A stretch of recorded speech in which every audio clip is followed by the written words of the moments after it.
Good morning. This is Dan Lampe with Storm GPS. In this video, we're going to provide you an update of the Fort Myers tornado that generated in the outer bands of Hurricane Milton. Hurricane Milton was 120 miles offshore when these outer bands started producing tornadoes. At 11 o'clock in the morning, Milton was producing 145 mile per hour winds and was still 120 miles off the coast. However, there were outer bands already starting to form here that were starting to come on shore, and with the outer bands, we were seeing these warnings come in, and this is how the event progressed into Fort Myers and produced damage in there. So we're going to take a look as to how this event actually transpired. Again, it started with a marine warning that was issued at 10:28. At that point, Storm GPS, we drew this corridor pointing this right into the Naples area, probably about 60 miles out. The actual first tornado warning that was issued came in at 11:49.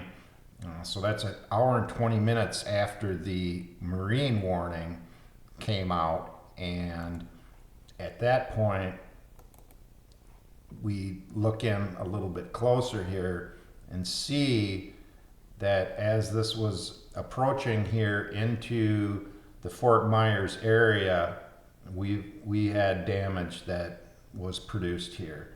We've got Bates Circle. There was quite a bit of damage on Bates Circle. We also had damage at the 7-Eleven on Century Avenue as we zoom into to see exactly where this location is on Colonial Boulevard here. I want to share with you the advance warning that Storm GPS provided. When this tornado warning was issued at 11:49, Storm GPS, we draw a corridor out 60 miles and we provide ETAs along this corridor every mile on this. So if you look at this warning here, it was issued at 11:49 a.m. and we drew the corridor and we produced all of these ETAs. If you look here, we had this arriving down here at Colonial Boulevard where we just saw where the damage was at 12:12. So we provided 23-minute advance warning right into this area.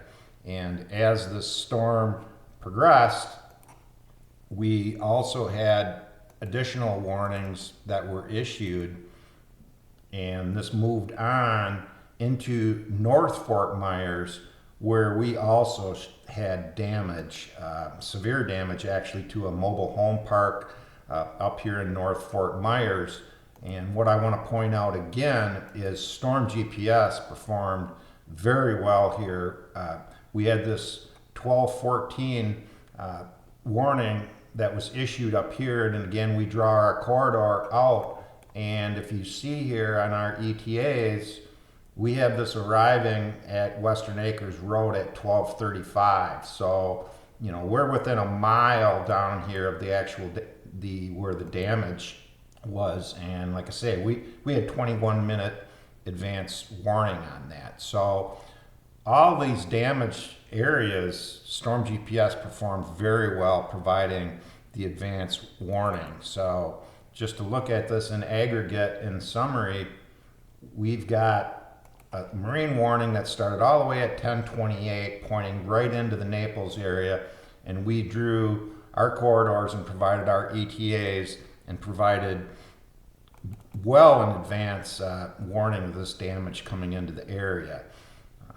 Again, this was 120 miles still offshore when this was happening. So we wanted to provide you an update and share with you the accuracy that Storm GPS provided on this specific band. We're also going to share some of the other bands in future videos. So if you'd give us a like and a follow, we would appreciate that and be able to give you further updates as storms develop Storm GPS, we provide this advance warning for every thunderstorm and tornado warning in the United States. So give us a follow and we'll be in touch.